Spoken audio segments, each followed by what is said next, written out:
Bonsoir madame, monsieur, bonsoir et bienvenue à votre rendez-vous économique hebdomadaire Graines de l'écho. Vous êtes bien sur Sud FM, Sen Radio. La question du financement de notre économie se pose toujours avec acuité et ils sont nombreux à penser que la politique restrictive de la Banque centrale des États de l'Afrique de l'Ouest, la BCAO, n'est pas de nature à combler le gap. C'est le cas de M. Mamadou Mbaye. Il est expert international en financement et en structuration de fonds souverains. Il a été durant 6 années directeur exécutif du Fonds souverain d'investissement stratégique au Sénégal, le Fonds 6, avant d'atterrir à Djibouti, où il a géré le Fonds souverain djiboutien, le FSD. Il nous fait l'honneur ce soir d'être l'invité de Graines de l'écho. Bonsoir et bienvenue M. Mbaye. Bonsoir Malik, comment ça va?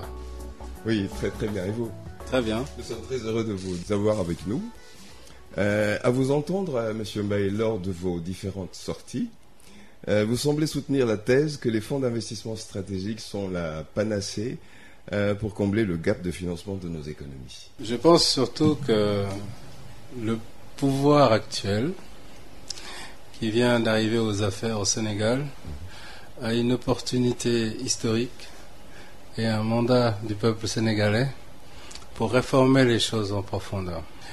Certes, en termes de structuration de la gouvernance de l'économie, il peut y avoir des véhicules comme les fonds souverains qui peuvent être intéressants. Mais plus fondamentalement, aujourd'hui, ils ont un mandat qui leur permet de réellement changer les choses. Et l'un des points importants de leur programme, qui est la sortie du franc CFA, est un point important sur lequel, à mon avis, ils ne doivent pas reculer ni hésiter. Il y a beaucoup de pays qui gèrent leur propre monnaie, qui ont des économies dynamiques et extrêmement bien organisées, au niveau africain ou au niveau global. Et on peut prendre l'exemple de ces différents pays pour ne pas avoir peur de passer à l'acte.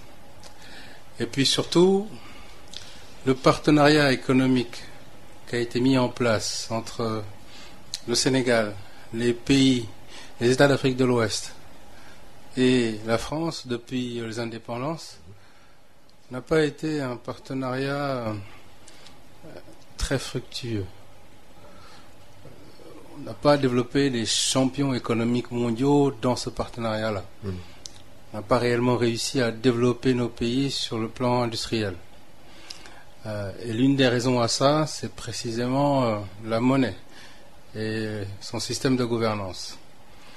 Donc, avoir l'opportunité aujourd'hui d'aller demain vers une monnaie nationale, avec une banque centrale nationale, en mesure de faire de la politique monétaire, c'est une manière de réellement consacrer la souveraineté nationale. Et un pays, c'est comme un chef de famille. Si vous ne maîtrisez pas vos revenus et votre destin, vous pouvez difficilement vous dire complètement en charge de votre famille. Moi, j'ai envie de dire, le partenariat que vous évoquez a bon dos. Pourquoi? Parce que vous parliez tantôt de l'industrialisation. Je ne pense pas que ce soit de la faute de ce partenariat dont vous parlez. Parce que la question qui se pose, c'est est-ce que nous avons une politique d'industrialisation?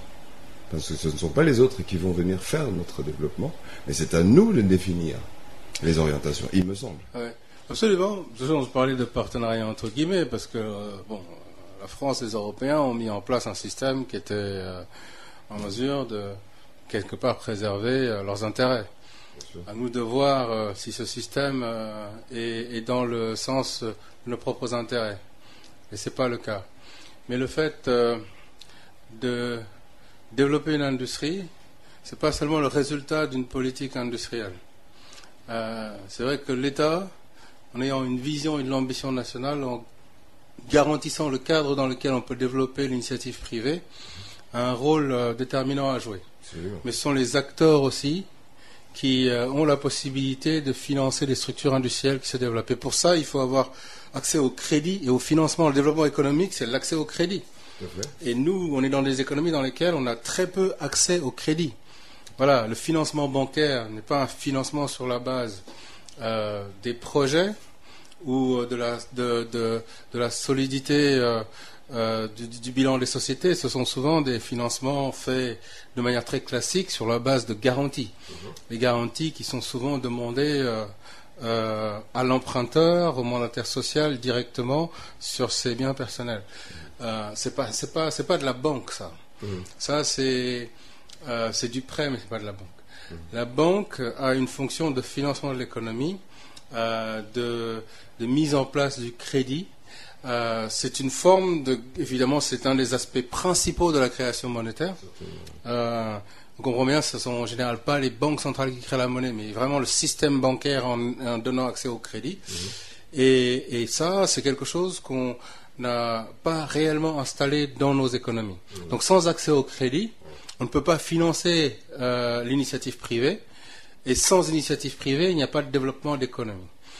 Dans un pays comme le Sénégal, qui est une économie dont le PIB est de 27 milliards de dollars, donc une petite économie, le budget de l'État, qui est aux alentours de 12 000 milliards, c'est 41%, à peu près 41% de l'économie. C'est absolument énorme. Une économie qui fonctionne bien, le budget de l'État en rapport au GDP, si on regarde par exemple les États-Unis, c'est 24%. Pour les pays européens, c'est entre 17-18%. À Singapour, ça va être par exemple 17%. Pour les Émirats arabes unis, le budget de l'État par rapport à la taille de l'économie, c'est 3%. Donc au Sénégal, on a un État dont le budget constitue quasiment la taille, ou en tout cas près de la moitié de la taille de l'économie. Ça veut dire qu'on a un secteur privé rikiki, et toute la charge fiscale qu'on fait poser sur ce secteur privé, de manière à financer les projets de l'État, est un frein assez important pour son développement. Du coup, l'État ne pouvant pas aller au-delà d'un certain niveau sur le plan fiscal, va avoir recours à l'endettement, et c'est ce qu'on a vu, mais le problème c'est que cet endettement, s'il est utilisé pour investir dans l'outil productif ou dans des projets qui créent de la valeur, c'est très bien. Même si je ne pense pas que ce soit le rôle de l'État de faire de l'investissement de projets, c'est plutôt des choses qui doivent venir du secteur privé. Mais même si l'État investissait et allouait ses capitaux de manière optimale, ce serait toujours des ressources issues de la dette nationale. Donc, il faut bien qu'on voit effectivement que on a un véritable effort de réflexion fondamentale à faire de la manière dont fonctionne notre pays, pas seulement sur le plan économique, mais notamment sur le plan économique, pour pouvoir accéder à tous les types de financement disponibles sur le secteur financier international. Oui, donc, on va revenir un peu, si vous le permettez, au fonds d'investissement. À travers les colonnes du Témoin dans son édition du lundi 29 avril dernier, vous suggérez la création au Sénégal du fonds d'investissement public du Sénégal, le FIPS, alors qu'il en existe déjà un. Le FONSIS, pour ne pas le nommer, créé par loi sous la forme d'une société anonyme avec conseil d'administration appartenant à l'État, et dont vous avez d'ailleurs été le directeur exécutif pendant 6 ans. Expliquez-nous ça. En fait, ce que je suggère de créer dans cet article est très différent de ce que se trouve être le FONSIS aujourd'hui. Parce que le FONSIS, Fonds souverain d'investissement stratégique du Sénégal, est un fonds qui avait été structuré à l'époque en 2013, mais auquel on a alloué très peu d'actifs. C'est un fonds qui a en fait relativement peu de moyens pour fonctionner et investir.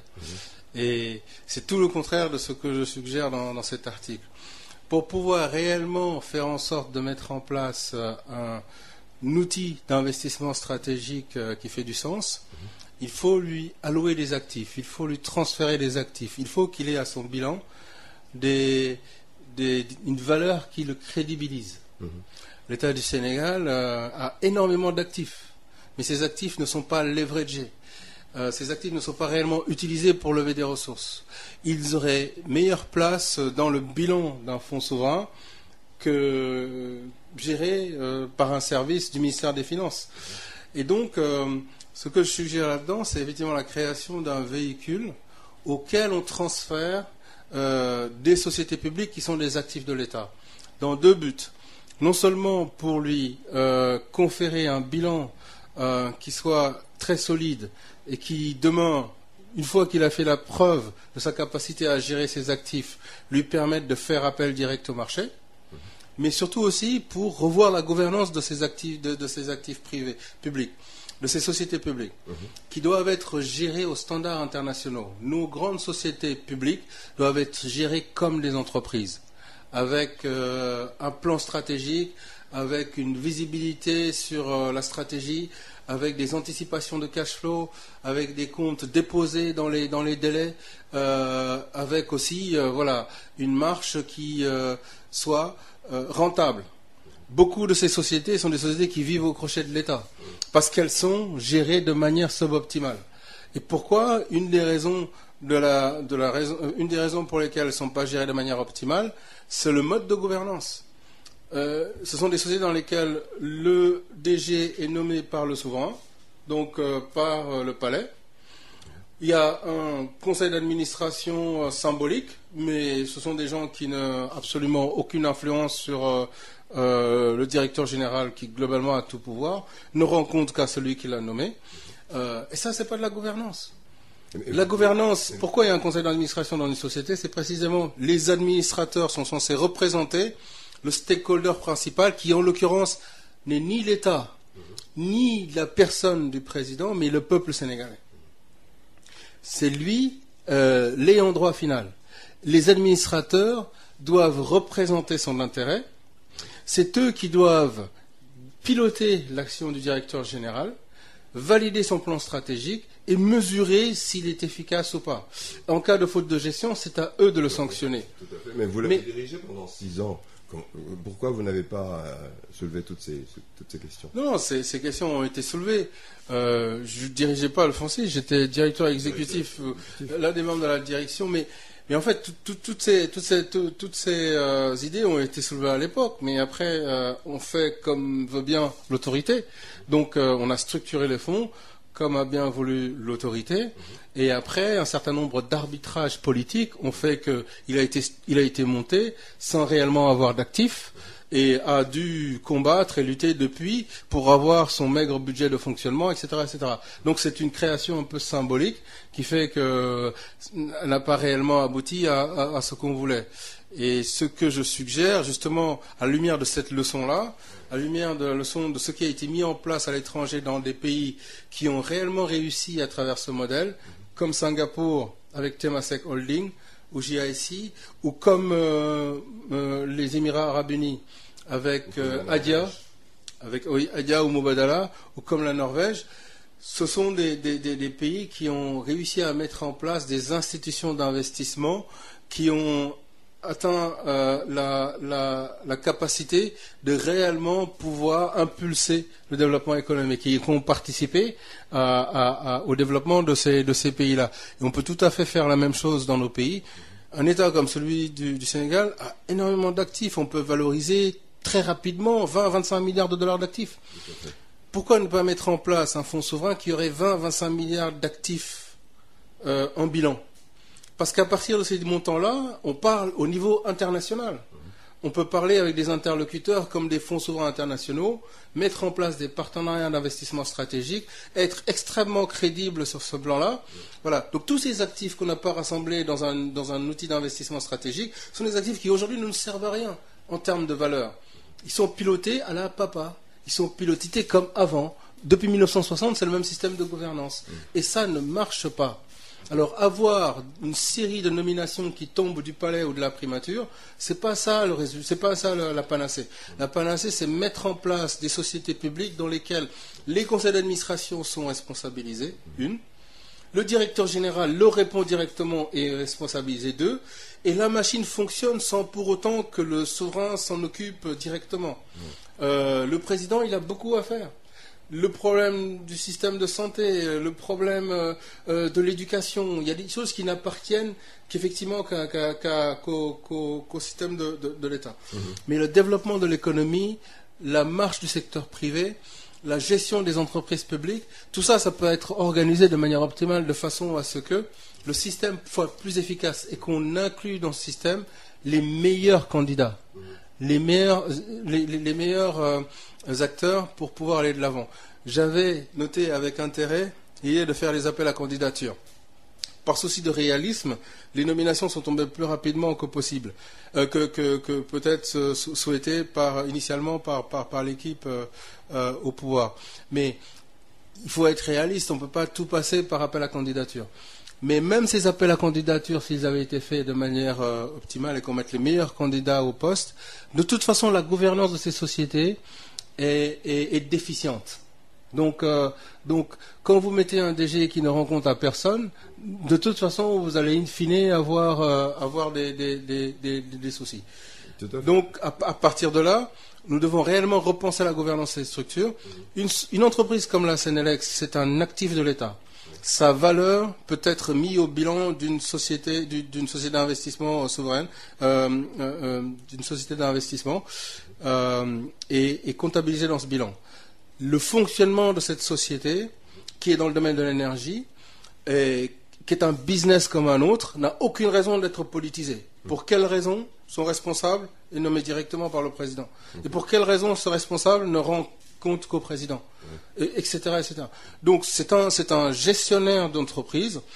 Ça doit être quelqu'un connu pour son efficacité dans le secteur, mais aussi dans la gestion d'entreprise, et qui a un plan stratégique à suivre et qui est piloté par son conseil d'administration. C'est quand même le cas de Sénélec, il faut dire. Il y a une direction générale qui gère la boîte, la gestion, elle est gérée par justement la direction générale, qui ne rend pas forcément compte, comme vous le dites, au papa. Si vous voulez, c'est une société en tout cas qui fonctionne comme une autre société en tout cas. C'est une société qui fonctionne comme une autre société, mais on est dans le système de gouvernance déficient qu'on a des sociétés publiques qui ne rendent compte qu'en fait aux représentants de l'État et non pas aux représentants de l'actionnaire final qui est le peuple sénégalais. C'est quand même une société, je veux dire, qui est encore pratiquement à 100% appartenant à l'État. L'État quand même a son mot à dire parce que c'est un secteur stratégique. L'État a son mot à dire, c'est une société publique. Mais on peut structurer. Oui. C'est un secteur stratégique. Même si le secteur de l'énergie n'est pas réellement dans le domaine public dans beaucoup de pays. C'est un business comme un autre. Et dans beaucoup de pays, le secteur a été privatisé. Mais qu'il soit public ou privé, le mode de gouvernance pose problème. Oui. C'est-à-dire que le DG doit réellement être piloté par son conseil d'administration. Les administrateurs doivent être responsabilisés. Okay. Et si on est dans un schéma dans lequel le DG est nommé par le puissant président de la République et qu'il est globalement son conduit, évidemment, on politise toute la marche de l'entreprise et en fin de compte, les impératifs n'ont pas les impératifs d'efficacité économique de l'entreprise, mais des impératifs qui sont autres, peut-être d'ordre politique, etc. Ok. Vous parlez de gouvernance. Après le fonds 6, vous avez atterri à Djibouti pour diriger le fonds souverain de Djibouti que vous avez dû quitter au bout d'une année à peine. Qu'est-ce qui s'est passé? En fait, la difficulté de mettre en place un fonds, une institution d'investissement stratégique qui a un pouvoir économique très important dans une économie est exactement ce que j'ai traversé là. Parce qu'au contraire du Sénégal, à Djibouti, le chef de l'État a souhaité mettre les actifs les plus importants dans le fonds souverain. Donc Djibouti Télécom, Électricité de Djibouti, l'équivalent de notre Sénélec, est un actif du fonds souverain. Et puis aussi la société qui gère les ports de Djibouti.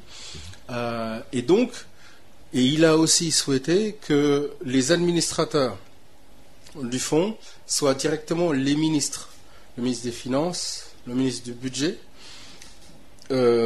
aussi des responsables nationaux très importants comme le président de l'autorité des ports le gouverneur de la Banque centrale, son conseiller économique, etc., etc. Donc le conseil d'administration, c'est un mini conseil des ministres. Donc vous voyez bien que au cœur d'une institution stratégique de ce type, vous pouvez difficilement avoir quelqu'un qui vient de l'extérieur. C'est véritablement un conclave dans lequel se traitent des choses extrêmement stratégiques pour le pays et pour l'État. Moi, mon rôle, c'était de mettre en place les différents aspects de l'institution et sa gouvernance. De les mettre aussi en place en ligne avec les normes et les standards internationaux. On parle de normes comme les principes de Santiago, etc. Si vous connaissez, ce sont des principes qui disent que lorsque vous avez une institution d'investissement souveraine, les décisions d'investissement doivent être un peu détachées du politique. C'est-à-dire que les instructions politiques ne doivent pas intervenir dans le processus de décision d'investissement. Voilà. Donc, en voulant mettre ça en place, vous vous choquez avec les impératifs politiques en question. Voilà. Et on a un schéma dans lequel il y a une initiative privée qui est mise en place avec une ambition de mettre ça en ligne avec les standards internationaux, mais avec la ferme volonté à l'interne de ne pas aller dans le sens de ces standards internationaux. C'est-à-dire que effectivement, le conseil d'administration du fonds est une boîte de résonance qui souhaite que voilà, ces instructions soient entendues et que tout aille en ligne avec ce qu'il souhaite, ce qui n'était pas exactement en ligne avec les principes sur lesquels on avait tracé la ligne et écrit les statuts dans ce sens-là. Voilà. Si vous voulez mettre en place concrètement les principes de Santiago, il faut avoir un processus d'investissement qui soit un petit peu indépendant du politique.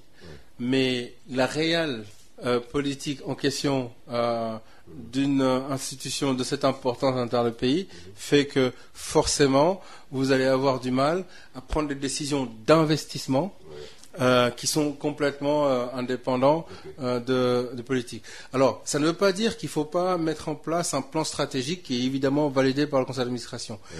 Normalement, le conseil d'administration trace la ligne, pose la stratégie, et après, vous êtes, en tant que directeur général, en charge d'aller et de dérouler cette stratégie. Mais quand vous déroulez cette stratégie, soit vous la déroulez avec l'objectif en point de mire et dans le cadre d'un processus conforme avec un certain nombre de principes, soit vous la déroulez en respectant les instructions. Voilà. Donc, en fait, si vous respectez les instructions, vous n'êtes pas en mesure de poser les choses. Alors, quand j'ai commencé à essayer de justement résister à ça et d'essayer de faire comprendre que respecter les principes de Santiago, c'est la meilleure manière pour le pays en question de poser une institution d'investissement stratégique aux normes internationaux, ce qui va la crédibiliser par la suite vis-à-vis de ses pairs qui ont justement mis en place ce cadre du principe de Santiago, va faciliter la mise en place de partenariats stratégiques, etc. Évidemment, quand j'ai commencé à expliquer ça, j'ai fini par comprendre que il y avait peut-être un problème compréhension de l'objectif global commun. Voilà. Et donc, il y a un moment où, il faut prendre acte, quoi. Okay. Ce qui veut dire, en fait, votre vision n'était pas acceptée, quoi. La vision n'était pas acceptée. Par les Djiboutiens. Mais en l'occurrence, ce qu'il faut voir par là, c'est que souvent, les personnes qui ont un pouvoir, une autorité, ont beaucoup de mal à lâcher une parcelle de cette autorité. Même si pourtant, c'est quelque chose qui est plus efficace pour eux. Mais dans une certaine mesure, c'est des fonds publics. Est-ce que ça peut pas se comprendre un peu, quand même? Oui, c'est des fonds publics. Mais c'est des fonds publics, mais Mubadala, c'est des fonds publics. Temasek, c'est des fonds publics. Et ça s'est structuré aux standards internationaux depuis très très longtemps, parce que le souverain aussi, l'État, a laissé ce type d'institution se développer de manière conforme, sans forcément intervenir dans leur choix d'investissement, ce qui a fait que ils ont réussi à avoir une allocation de ressources optimales et ont su organiser un développement. Okay. Il y a une réalité fondamentale qui est qu'en général, l'État n'est pas le meilleur allocateur d'actifs. C'est un travail de professionnel. Bon, voilà. Okay. L'État n'est pas le meilleur allocateur d'actifs. Alors, l'État a beaucoup de choses à faire, au-delà de ça. Mais si on veut allouer des actifs, souvent on parle de ça dans la question fiscale. Quand quelqu'un comme Elon Musk dit quelque chose de similaire, en disant, bon, moi je suis taxé à tel niveau, et j'accepte de payer des impôts, mais je pense qu'il est mieux pour l'État de laisser les ressources entre mes mains, parce que je suis meilleur que lui pour allouer les actifs et les mettre dans des structures industrielles qui vont générer de la valeur, qui est une valeur qui est générée pour l'économie au global. J'ai fait mes preuves en termes d'allocateur d'actifs, parce que je suis un opérateur du privé, je suis dans mon domaine, et en général, les gens qui ont fait leurs preuves dans ce domaine, il vaut mieux leur laisser prendre les décisions d'allocation. Et lorsqu'on est dans un service de l'État, ce type de décision peut être fait avec parfois d'autres critères que l'efficacité économique et la réalité économique concrète. Et parfois, on aboutit à des décisions d'investissement qui sont pas optimales. Certainement. En même temps, bon, le privé en général, ce qui fait craindre, c'est qu'ils sont beaucoup plus enclins à la spéculation. Or, quand on parle de fonds publics, c'est pas toujours, in fine, les résultats escomptés. Mais bon. Non, l'investissement, l'investissement, c'est jamais la spéculation. La spéculation, c'est la spéculation. L'investissement, c'est globalement prendre des ressources qui nous appartiennent et essayer de les positionner dans un projet pour lequel notre évaluation est que les revenus qui seront générés seront assez importants pour justifier ce placement dans ces projets-là. Okay. L'investissement, c'est ça. On peut faire des erreurs en termes d'investissement, mais c'est ça. Beaucoup. Voilà, la spéculation, c'est uniquement positionner des fonds sur un actif avec l'espoir que ça va monter. C'est pas tout à fait la même chose. Ouais. Ce que je veux dire, c'est que les privés sont souvent tentés même en termes. Oui, mais il faut appeler les spéculateurs des spéculateurs. Ouais. Les investisseurs des investisseurs.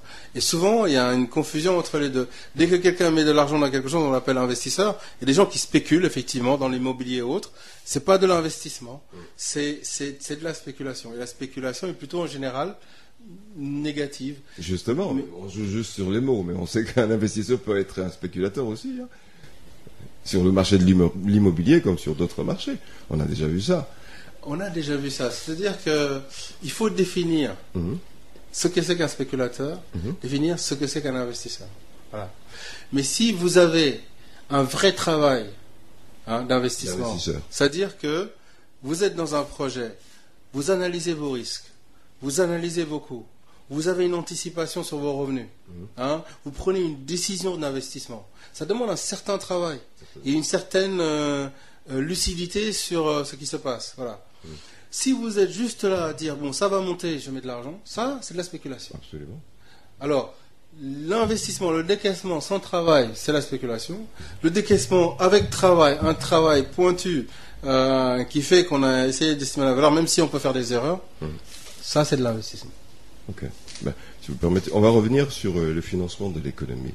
Est-ce que vous continuez de dénoncer la politique de quantitative tightening, littéralement resserrement quantitatif, de la BCAO que vous jugez restrictive est-ce que vous prenez la politique de ce qu'on appelle le quantitative easing, dont le but est au contraire d'injecter de l'argent dans l'économie afin de relancer l'activité? avec ces termes-là, il faut faire un peu attention, parce que quantitative easing, quand on en parle pour la Banque Centrale Européenne, on en parle aussi pour la Federal Reserve. Vous en avez parlé dans l'article que j'ai cité tout à l'heure. Oui, pas directement. Ce dont je parle... C'est pour ça que ça m'a intéressé d'ailleurs, parce que c'est ce que pratiquent les banques centrales en Europe en général. Non, moi je parle simplement... Non. Ce qu'il faut dire, c'est que il est important d'avoir une banque centrale qui puisse faire de la politique monétaire. Et on a aujourd'hui, dans le cadre de l'accord monétaire et puis des règles de fonctionnement de la communauté monétaire, là, des règles relativement restrictives. Je pense que l'idée d'aller vers une monnaie nationale, qui est une partie du projet national du nouveau pouvoir, est une très bonne chose. À partir du moment où... ça se réfléchit, ça ne se décrète pas sur un coup de baguette magique. Est-ce que c'est pas un peu trop de l'anticipation de parler de monnaie nationale comme ça? Vous savez, moi, je vous donne un exemple très symbolique. Une fois élu, notre actuel président de la République a reçu assez rapidement les représentants du FMI, de la Banque mondiale, etc. Nos partenaires techniques et financiers, qui sont les institutions de Bretton Woods, ils sont là depuis la fin de la Seconde Guerre mondiale. On est dans un schéma dans lequel on est un peu piloté par ces institutions. FMI, Banque mondiale. Oui. Est-ce que vous pensez que ce mode de pilotage, aujourd'hui, 70 ans plus après les indépendances, a été une bonne voie pour nos économies? Pas forcément. Pas forcément. Lorsque, nouvellement élu, un chef de l'État reçoit les représentants nationaux dans d'autres zones économiques, vous avez rarement le FMI et la Banque mondiale qui arrivent en premier. En Italie, en Espagne, en France, etc. Pour quelle raison? Parce que ce sont des pays réellement souverains. La Banque mondiale, c'est 350 milliards de bilan. Le FMI, c'est 650 milliards de bilan. On peut rajouter la Banque africaine de développement, 50, 60 milliards de bilan. Ça fait 1000 milliards. La totalité des actifs financiers au niveau international sur la planète, c'est pas 1000 milliards. C'est 1000 milliards de milliards. Donc, c'est 1000 fois plus que ça. Okay. Nous, pour trouver nos financements, on est piloté par les institutions qui représentent 1 pour 1000 de la taille financière de l'économie mondiale. Donc, on a systématiquement l'habitude de frapper à une porte, alors qu'il y a 999 autres portes qui sont là présentes et vers lesquelles on ne va pas. Ces trois institutions que je viens de parler, en termes de bilan, ont la taille de la 35e banque commerciale mondiale, en termes de taille. Okay. La plus grande banque commerciale mondiale, à peu près, je crois, ICBC, gère 7 fois plus d'actifs qu'elles trois combinées. C'est pas que, effectivement, un État en Afrique puisse partir directement travailler avec banque chinoise ou etc. Mais vous avez d'autres acteurs bancaires internationaux qui ont des tailles extrêmement significatives. Vous avez des institutions d'investissement type BlackRock, Blackstone qui gèrent des actifs plus importants que ces institutions. Mais on ne va pas travailler en faisant abstraction du cadre institutionnel de gouvernance globale, mais il faut bien voir que si on veut trouver des ressources sur notre financement, il n'y a pas que ces sources-là. On est d'accord. Voilà. Et il faut se mettre en mesure d'aller chercher les autres types de financement ou de possibilités de financement possibles. Et pour ça, il faut que nous nous adaptions à la réalité de l'économie internationale. Il faut que nous nous mettions aux standards internationaux. On est d'accord. On revient sur les standards. Le rapport avec la monnaie.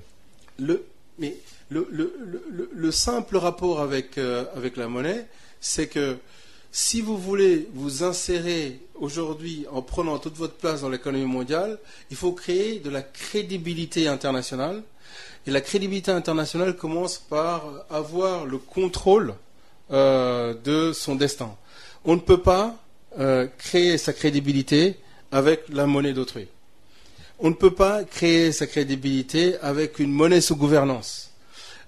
Il faut avoir le courage de d'aller de l'avant avec ses propres organes de gouvernance.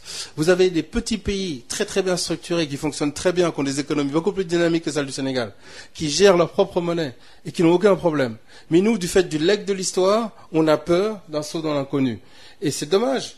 Parce que si vous envoyez une délégation de 20 fonctionnaires du ministère des Finances au Botswana pour voir comment fonctionne la Banque centrale du Botswana, mais ils reviendront dans 3 mois avec énormément d'idées et on saura comment mettre en place une monnaie nationale qui fonctionne.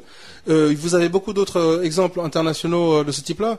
Pourquoi ne pas aller dans ce sens-là et être là à avoir peur de l'inconnu? Et puis surtout, on a passé une période dans laquelle il y a eu beaucoup d'exagération sur la gestion des fonds publics, etc. Passer une nouvelle monnaie, c'est une manière aussi de nettoyer tout ça. Parce que, à mon avis, vous avez passer à une nouvelle monnaie, c'est une manière de un peu faire table rase sur ce qui a été comme exagération mis en place avant. Ça représente des opportunités importantes, et puis il y a évidemment aussi des difficultés potentielles, mais il faut les assumer et ne pas avoir peur du résultat. Notre voisin marocain ici a sa propre monnaie, il fonctionne très bien avec leur banque centrale. Pourquoi nous serions là incapables de faire la même chose? Les Marocains auraient pu être dans le système CFA, ils auraient pu choisir de rester dans notre monnaie à l'époque.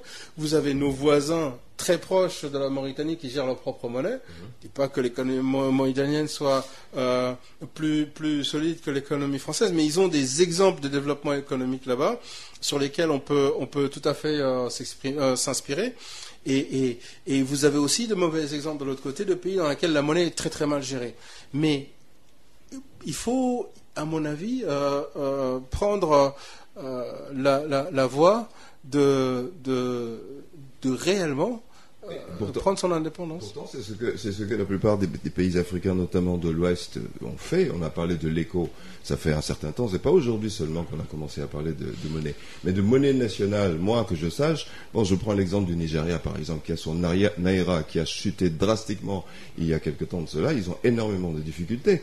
L'idée ici, est-ce que c'est pas les grands ensembles? L'Union européenne, par exemple. Je veux dire, ce ne sont pas des nains économiques. Et quand ils ont jugé nécessaire de se regrouper pour créer l'euro, ils ont mis 50 ans pour mettre ça en place. Je veux dire, c'est pas du jour au lendemain avec juste en claquant des doigts que ça se fait, tout ça. Oui, en même temps, il faut être réaliste, il me semble, non, parce que c'est pas forcément que ce sont les autres qui gèrent notre monnaie. Nous avons opté, il me semble, d'adosser notre monnaie à une monnaie forte pour la garantir. Je parle du franc CFA. Il y a eu beaucoup de bruit avec nos fonds qui étaient gérés au niveau de la Banque de France. Ça, c'est fini parce qu'on a rapatrié nos réserves, etc. Je veux dire, c'est un processus, c'est un cheminement. Mais il me semble qu'on ne peut pas se lever en claquant des doigts pour juste dire « je veux une monnaie nationale ». C'est ça que je veux dire. Moi, vous comprenez? Non, mais oui, si vous voulez. Mais dans tout, il faut être lucide et raisonnable. Et la voie lucide et raisonnable, aujourd'hui, pour un pays comme le Sénégal, c'est pas de rester dans le CFA. Soit, mais non, non seulement c'est pas de rester dans le CFA, mais c'est pas si compliqué que ça aussi, si on étudie la question, que de mettre en place sa propre monnaie. Le but du propos, c'est pas seulement de sortir du CFA. Moi, je voudrais juste encourager les autorités à faire en sorte de libérer l'initiative privée. Le ministère des Finances aussi, je voudrais l'encourager à mettre en place une institution de gestion d'actifs digne de ce nom. Et je pense que c'est une opportunité globale parce que ça fait partie du mandat donné par le peuple sénégalais au pouvoir actuel d'envisager cette sortie vers une monnaie nationale. Cette sortie, si vous voulez la faire, c'est pas de manière communautaire qu'elle va se faire, parce que dans la communauté, vous avez différentes opinions, vous avez différentes dynamiques. Et puis, on ne gagne pas sa souveraineté en demandant ou sa responsabilité de chef de famille, en demandant à tous ses voisins de venir partager la responsabilité avec soi. Il ne faut pas avoir peur d'avoir sa propre monnaie, parce que c'est un instrument de politique économique complémentaire qui peut être bien ou mal géré. À nous de bien le gérer. C'est un instrument de développement économique qui peut bien mal gérer. Mais ce sont des opportunités complémentaires qu'on se ferme lorsqu'on n'a pas ça. C'est un élément de souveraineté. Okay. Et cet élément de souveraineté-là, depuis les indépendances, on ne l'a jamais eu. Donc il faut envisager de nous placer dans ces endroits. Et la meilleure manière de passer, ce n'est pas de passer aujourd'hui de notre monnaie à une monnaie communautaire. Quel intérêt ça a une monnaie communautaire pour nous? Les échanges intercommunautaires sont si importants que ça. Nous, le Sénégal, on achète beaucoup de l'étranger, de l'Europe, de la Chine, etc. On n'achète pas forcément du Mali, on n'achète pas du Burkina, on n'achète pas de la Guinée, on n'achète pas de la Côte d'Ivoire. Notre premier partenaire commercial, c'est le Mali. Ouais, d'accord, mais ça, c'est évidemment parce que pour différentes raisons, ils sont obligés de passer par chez nous pour beaucoup de leurs importations. Mais quoi qu'il en soit, justement, ça ferait du sens d'avoir une monnaie commune avec le Mali. Bon, manque de peau, ils sont plus dans la CEDEAO. Donc, mais ce qui ferait beaucoup de sens, c'est d'abord que chacun tienne debout par lui-même. Vous parliez des Européens lorsqu'ils sont passés à l'euro, mais ils avaient chacun leur économie, leur monnaie, avant de se mettre ensemble. Hein? Et ils avaient aussi un marché unique, réel, hein, avec l'essentiel de leurs partenaires économiques qui sont leurs voisins, avant de se mettre ensemble. Pour différentes questions et d'impératifs politiques, ça faisait beaucoup de sens pour eux. Mais il faut qu'on bâtisse ça d'abord. Des économies structurées, diversifiées, avec différentes sources de revenus, qui échangent beaucoup entre elles à travers l'espace communautaire. Et après, ça fait du sens d'avoir une référence monétaire commune. Mais si vous la décrétez maintenant, c'est pas un instrument économique qui est basé sur une réalité économique. Aujourd'hui, la monnaie communautaire est un instrument économique basé sur le legs de l'histoire. Voilà. Et en plus de ça, si vous changez juste le nom, vous ne changez pas la réalité du fait qu'on est des économies dans lesquelles on n'a pas d'accès au crédit. C'est difficile de financer le secteur privé. Tout ça, ce sont les conséquences de l'organisation de la gouvernance monétaire. Et il faut envisager de sortir de ce schéma dans lequel on n'arrive pas à développer nos économies et nos industries. Ça se discute. Espérons simplement que ce ne soit pas simplement une souveraineté, je veux dire, symbolique. Plus qu'économique. Il n'y a pas de souveraineté symbolique. Vous savez, il y a la souveraineté ou pas, et on n'est pas en position. Honnêtement, il y a la souveraineté ou l'absence de souveraineté ou la souveraineté partielle. Mais il n'y a pas de souveraineté symbolique. La souveraineté symbolique, en l'occurrence, ce serait une souveraineté d'affiche, en affichage, mais qui n'existe pas derrière. Mais c'est un petit peu ce que nous vivons aujourd'hui. Et sur beaucoup de points, les pays africains sont un peu sous tutelle de certaines institutions internationales. Regardez un petit peu ce qui s'est passé au Mali ces 20 dernières années. Les opérations de l'ONU et Barkhane et Takufa, etc. Enfin, tout ça, ce sont des opérations militaires pilotées par les institutions internationales, directement l'Union européenne, la France, etc., pour venir établir la situation sécuritaire de la France, du Mali. Vous nous voyez, nous, rétablir la situation sécuritaire de l'Europe en envoyant à travers l'ONU des troupes burkinabèses et burundaises. Ça, franchement, c'est du grand guignol. Il faut que nos pays prennent en charge leur propre souveraineté. C'est ce qu'ont très bien compris nos voisins maliens et ont repris cette question. Et d'ailleurs, en quelques années, ils ont fait des progrès significatifs par rapport à la situation d'avant. Mais ça, c'est un exemple particulier. Mais on est sur le continent réellement sous influence, quoi. Okay. Et c'est important réellement d'envisager d'aller vers la réelle autonomie. C'est très bien. Et on ne fera un continent fort qu'avec des entités fortes à l'intérieur, des économies fortes, diversifiées, et des entités fortes. Et pour un certain nombre de pays, comme le nôtre aujourd'hui, ça passe par une restructuration de la gouvernance. Vous savez, si vous ne changez pas la manière dont le pays fonctionne, même avec une nouvelle monnaie, ça ne va pas fonctionner. Donc le propos est très vaste. Si vous ne changez pas le mode de gouvernance d'un certain nombre d'entités, si on ne fait pas un peu d'ingénierie financière pour mobiliser les actifs de manière optimale, à l'instar de ce qui s'est fait ailleurs, de façon à ouvrir de nouveaux espaces budgétaires, je dirais, de nouvelles sources de levée de fonds, de financement de l'économie, bon, ben, ça va pas marcher. Avec cette monnaie ou une autre, de toute façon, on est scotché. Donc, c'est un des éléments. Mais c'est un élément stratégique et important. Et Très bien. moi, j'invite les gens à ne pas avoir peur de réellement envisager de faire les choses. Et vous pouvez passer 1 an à envoyer des délégations dans tous les pays où ça fonctionne pour prendre les leçons. Après, faire un rapport, faire le point, voir comment poser des jalons pour envisager de le faire ou de ne pas le faire. Mais en tout cas, réellement s'engager dans la voie d'avoir une réflexion structurelle, interne, nationale sur ces questions, c'est quelque chose d'important. Les gens qui crient à la catastrophe en disant non, on va vers la faillite, etc., sont des gens qui parlent un petit peu vite. Sur quelle base? Quelle expérience ils ont de ce type de schéma pour dire qu'on va à la faillite, hein? Est-ce que c'est argumenté? Est-ce que c'est pas simplement un point de vue politique pour aller contre, hein? Et puis, quel intérêt? Et si vous entendez parler des responsables de la Banque centrale, eux, ils défendent leurs intérêts. Ils sont dans un système très confortable, hein, avec tous les privilèges de l'espace économique monétaire. Voilà. Mais le problème, c'est que tous ces privilèges, mais est-ce qu'ils nous permettent de développer nos économies? On a des économies rikiki par rapport même à l'échelle de nos voisins africains. Vous parlez du Nigeria tout à l'heure. Oui. Le Naira, c'est une catastrophe. Oui, peut-être, mais le Nigeria, c'est 450 milliards de dollars de GDP. Hein. C'est pas rien. Et vous avez l'Égypte devant, il y a l'Afrique du Sud qui est devant, etc. Il y a le Kenya. Ça, ce sont des économies qui sont tranquillement 10, 15 fois plus importantes que notre pays. Et donc, on peut toujours être là à donner des leçons, mais évidemment, le jour où on aura la même taille en termes de GDP, dans ce système-là, on pourra dire que c'est le système qui est le bon, parce qu'en plus d'avoir ce développement économique, cette taille d'économie, on a une monnaie stable arrimée à une référence internationale.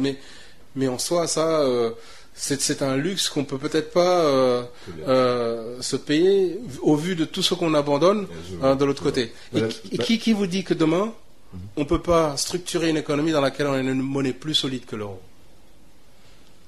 Ouais. Mais qui vous dit ça? Hein? Plus solide que le dollar. Parce que pour finir,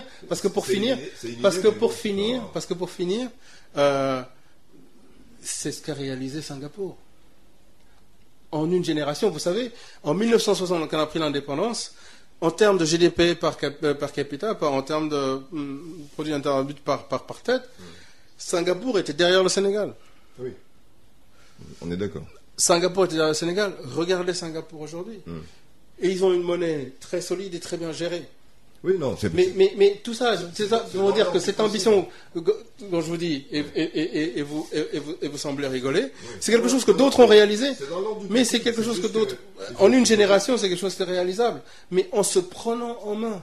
Parce que de toute façon, en termes de gestion économique, les Européens font aussi beaucoup d'erreurs. Ce qu'ils appellent quantitative easing, jeter de la création monétaire sur les problèmes, c'est pas forcément le problème. C'est bien pour le secteur bancaire d'avoir des taux négatifs pendant des moments importants. Vous savez, moi, à un moment, j'ai vu. Ça, c'est pas un système conventionnel en plus. Donc. J'ai vu à un moment des taux proposés sur le marché français. À 0,5%, je crois, à 5 ans ou 10 ans, de prêt à la consommation. C'était une société privée de prêt aux particuliers qui proposait un taux, je crois, de 0,49% à 10 ans. À un moment où, évidemment, je pense que les taux de refinancement étant négatifs, les gars, ils ont de l'argent gratuit, donc ils peuvent répéter. Je me disais, alors, si tu changes de passeport, tu vas te poser en France, tu as un taux qui est à peu près 1/10 du taux auquel emprunte le Sénégal sur les marchés régionaux. Et donc tu as un rating bien plus important simplement en prenant l'avion, en allant te poser là-bas, bien plus important qu'un pays souverain qui ne peut pas faire faillite. Est-ce que ça a du sens? Non. C'est-à-dire, le privé à cette époque-là emprunte à 0,49. Le souverain dans nos pays emprunte à 6 et quelques %. C'est un pays souverain. Et si vous avez un pays souverain, d'ailleurs, à cette époque-là, il était même parfois, à certains moments, moins cher pour le privé d'emprunter auprès du système bancaire pour les prêts immobiliers que l'État n'emprunte sur les marchés. Pour un privé sénégalais, il y avait des prêts immobiliers à 4,5%. Mais elles sont données par qui? Par les filiales de banques internationales, dont la maison mère se refinance à des niveaux défiant toute concurrence sur les marchés internationaux. Et à partir de là, vous avez la possibilité de proposer du 4,5% à 20 ans pour un taux immobilier ici en local. Mais ça veut dire que, et ça n'a aucun sens sur le plan économique, l'individu peut se financer à un taux plus compétitif que l'État. Certainement, mais en même temps, est-ce que le rôle d'une banque centrale, ce n'est pas simplement de réguler l'inflation aussi?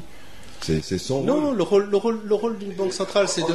En Europe, et s'ils ont commencé à utiliser le quantitative easing, c'est parce qu'à un moment donné, leur économie était en dépression. Nous ne sommes pas là. Ils l'ont utilisé. Pour quelle raison? Non. Ce qu'on vit là, c'est la dépression. Excusez-moi, le taux de chômage qu'on vit là, excusez-moi.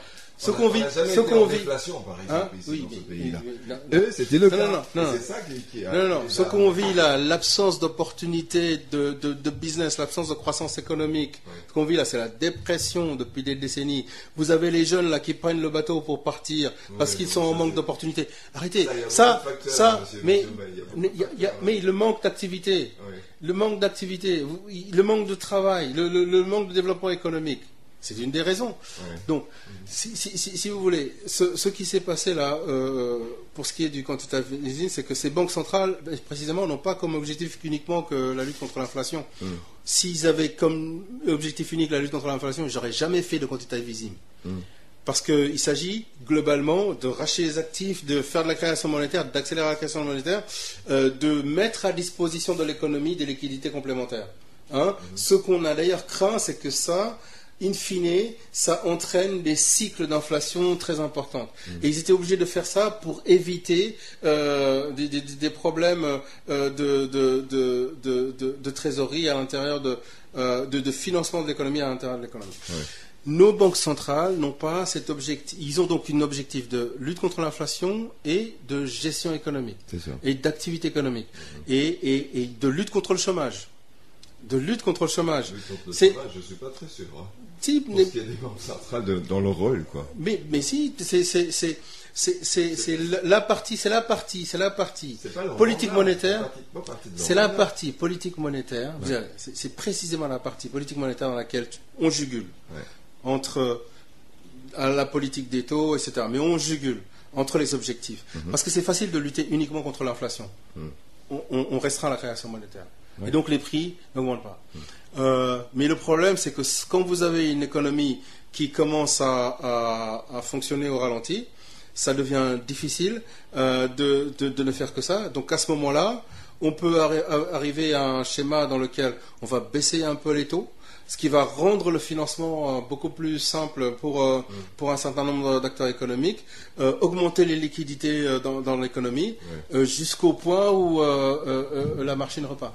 C'est précisément parce qu'on a non seulement un objectif, qui est un objectif de lutte contre l'inflation, et un objectif économique de stabilité et de croissance. Si vous n'avez pas ces deux objectifs combinés, vous n'êtes jamais en position de devoir faire quoi que ce soit qui se rapproche du quantitative easing.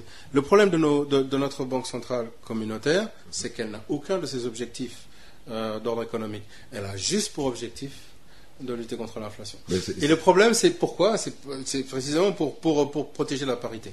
Et le problème de ce genre de choses, c'est que au bout d'un moment, vous avez une disparité entre la taille des économies et la monnaie utilisée. On a déjà vécu on a déjà vécu ce système dans lequel vous avez une dévaluation qui a été décidée pour les finir en France et en 1994, est décidée en France et pas par les pays africains, et l'impératif de stabilité pour protéger la parité peut conduire à d'autres dévaluations. Ces dévaluations ne seront pas décidées par les chefs d'État ouest-africains. Vous savez, ils seront décidés par les autorités de la Banque de France. Donc, dans cette optique-là, on a un problème réel de souveraineté. il vaut mieux avoir, il ne faut pas se mentir. Une monnaie, c'est un indicateur de dynamisme économique et de la taille d'une économie. Je suis d'accord. Ayez une monnaie en ligne avec votre économie. Comme ça, vous ne trichez pas. On a des économies qui sont moribondes. On a des économies qui ne sont pas dynamiques. Et on a une monnaie très solide. Et ça, c'est quelque part un mensonge qu'on doit payer de temps en temps par des dévaluations. Il y en aura d'autres. Il y en aura potentiellement d'autres. Parce qu'on ne construit pas des systèmes économiques assez dynamiques dans nos pays. Et on n'est pas en face de la réalité de notre travail économique. Donc, ayons le vrai marqueur. Il ne faut pas avoir peur. Si vous avez votre propre monnaie et qu'elle est mal gérée, évidemment, il y a des problèmes, comme au Nigeria. Ouais. Et si vous avez votre propre monnaie et vous avez une économie dynamique qui fonctionne bien, ben, ça ne va pas se passer comme à Singapour. Ouais. Donc, il y a un moment, il faut accepter de passer quelque part à l'âge adulte. C'était une réflexion. Madame, Monsieur, je rappelle, vous suivez Graines de l'Écho. Nous recevons Monsieur Mamadou Mbaye, expert international en financement et en structuration de fonds souverains. Et nous parlons de fonds d'investissement, pardon. Alors, Monsieur Mbaye, nous approchons du terme de l'émission. Et je voudrais savoir, avoir votre avis sur le mandat donné au fonds 6 par rapport au fonds intergénérationnel. Comment vous l'appréhendez ? Le fonds intergénérationnel, donc, qui est relatif aux recettes issues aux recettes issues du secteur des hydrocarbures, de l'exploitation du pétrole et du gaz. Bon, il y a beaucoup d'acteurs qui disent qu'on est dans des pays en voie de développement et que, avant de thésauriser pour les générations futures, on doit déjà peut-être consacrer les ressources à développer nos économies. On peut faire les deux, parce que si on investit dans des projets qui développent nos économies, ces projets sont rentables in fine et retournent des dividendes qui sont une manière de faire fructifier le patrimoine national global. Je pense que c'est une bonne chose d'aller dans ce sens-là. Le seul problème qu'on a avec le fonds 6, c'est qu'on l'a créé initialement sans actifs. Il a eu beaucoup de mal à fonctionner pendant des années et que c'est le type d'institution qu'il faut restructurer en profondeur si on veut qu'elle atteigne les objectifs qui sont fixés. Et ce que je propose dans cet article, c'est de faire du nouveau, potentiellement avec du vieux. Le programme de l'alternance actuelle envisageait de rassembler dans une grande institution de financement de l'économie l'ensemble des institutions qui avaient mis en place pour travailler à ce financement. Donc le fonds 6 qui est censé faire de l'investissement en equity dans les projets, le fonds GIP qui fait de la garantie, la BNDE qui est une banque, l'ADER, direction de l'entrepreneuriat rapide, à l'intérieur de structure. Moi, ce que je dis, c'est que, en revenant sur nos propos initiaux, ça, c'est un des aspects du grand chantier de fonds souverains. Et d'autres aspects de ce chantier de fonds souverains, c'est aussi, au-delà du fait que les actifs publics, sociétés publiques, ne sont pas gérés de manière optimale, les actifs des institutions de prévoyance, les actifs d'institutions comme la CDC, etc., ne sont pas gérés non plus de manière optimale, ne sont pas gérés, in fine. Et ça, c'est aussi un problème. Il y a tout un pan de la gestion d'actifs qui est consacré à gérer ce type d'institutions, qui sont très bien gérées à l'international. Vous avez des fonds de pension extraordinaires qui investissent au niveau global, qui sont issus de l'économie anglo-saxonne, de l'économie américaine, etc. Mais ce n'est pas seulement ces fonds de pension-là, il y a en fait des approches et des méthodes pour gérer les obligations fiduciaires d'une institution de prévoyance. Aujourd'hui, on a les institutions qui collectent, mais qui derrière ne servent pas vraiment. Et ne rendent pas compte globalement. Ça place à droite à gauche, on ne sait pas exactement ce qui se passe. Et quand vous avez les traites à payer ou les pensions, vous avez des pensions rikiki, on ne voit pas exactement comment les choses sont faites.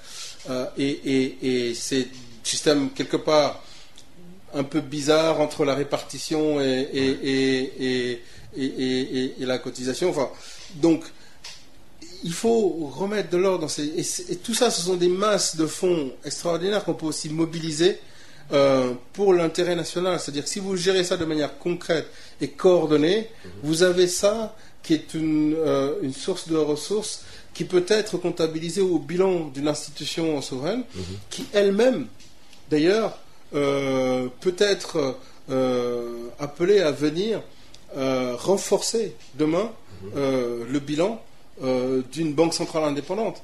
Parce que ce que vous faites en termes d'investissement en allocation d'actifs et en diversification internationale, vous le faites, si vous le faites bien, ça vous permet d'augmenter vos réserves en devises sur les positions. Et ce sont des choses ce sont des montants qu'on peut aussi comptabiliser au bilan de la Banque centrale, globalement, pour avoir plus de devises dans les comptes de cette Banque centrale, ce qui la renforce davantage. Et donc, ce serait quel modèle, le fonds que vous suggérez? Est-ce que ce serait un fonds à capital ouvert ou fermé? Non, c'est un fonds, comme tout fonds souverain, qui est un fonds globalement fermé, parce que l'unique actionnaire, c'est l'État. Les actifs sont transformés en l'État, mais c'est donc aucun changement par rapport au système actuel. Tout est en main de l'État. C'est de l'ingénierie financière qui est mise en place aux normes internationaux, qui permet une lisibilité des acteurs internationaux sur la valeur de l'économie nationale et de ses actifs. Et aussi, c'est le fait d'accepter de mettre les gestions aux normes internationales. De ne pas faire uniquement ce qu'on veut ou ce qu'on pense qui est bien, mais d'accepter de se mettre aux normes. Parce que si vous acceptez de mettre aux normes, vous êtes pris en compte par les autres. Voilà. Donc, la souveraineté, c'est pas la liberté de faire ce qu'on veut, c'est précisément prendre les dispositions pour être considéré par les autres et prendre sa place dans l'économie internationale. Quand je vous parlais tout à l'heure des 900 1000 trillions d'actifs monétaires internationaux, je vous parlais de la taille financière de l'économie mondiale. Mais si on veut se positionner là-dedans, mais il faut qu'on soit repérable partout, qu'on soit au standard, voilà. Et le fait de se mettre au standard va finir par améliorer aussi les ratings, parce qu'un rating, c'est une évaluation par rapport à les standards. Ça va nous permettre d'augmenter ou d'améliorer nos ratings. Ça va nous permettre d'attirer des flux d'investissement alternatifs qui aujourd'hui bypassent le continent. Ils vont d'Asie, en Amérique latine, en Amérique du Nord, en Europe. C'est l'essentiel de l'économie mondiale. C'est globalement 99% des flux financiers au monde. Et puis vous avez l'Afrique. Et quand vous survolez la planète en avion, vous le voyez. Les zones réellement éclairées, c'est des zones développées économiquement. Les zones avec beaucoup de zones sombres, avec quelques points là, c'est notre continent malheureusement qui est plongé dans le noir. Ça me fait sourire parce que c'est un tableau que vous payez en noir en fait finalement. Mais oui, mais il faut être lucide, et se dire que si on n'accepte pas d'être évalué au même standard que les autres, ça veut dire que nos erreurs vont apparaître, mais nos réussites aussi. On ne sera jamais réellement considéré. Absolument d'accord. En tout cas, c'était un plaisir de vous recevoir, Monsieur Mbaye. Madame, Monsieur, Graines de l'Écho se finit pour ce soir. Je rappelle qu'il était question de financement de l'économie et des mécanismes comme les fonds d'investissement public. Nous avons eu le plaisir d'échanger sur la question avec M. Mamadou Mbaye, expert international en financement et en structuration de fonds souverains, ancien directeur exécutif du Fonds souverain d'investissement stratégique au Sénégal, le FONSIS. Merci encore, M. Mbaye, d'avoir bien voulu sacrifier de votre temps pour Graines de l'Écho. Merci à Alassane Ouad pour la gestion technique. Madame, Monsieur, merci d'avoir été au rendez-vous. Graines de l'Écho revient vendredi prochain avec un autre invité. D'ici là, prenez-en de la graine et portez-vous bien.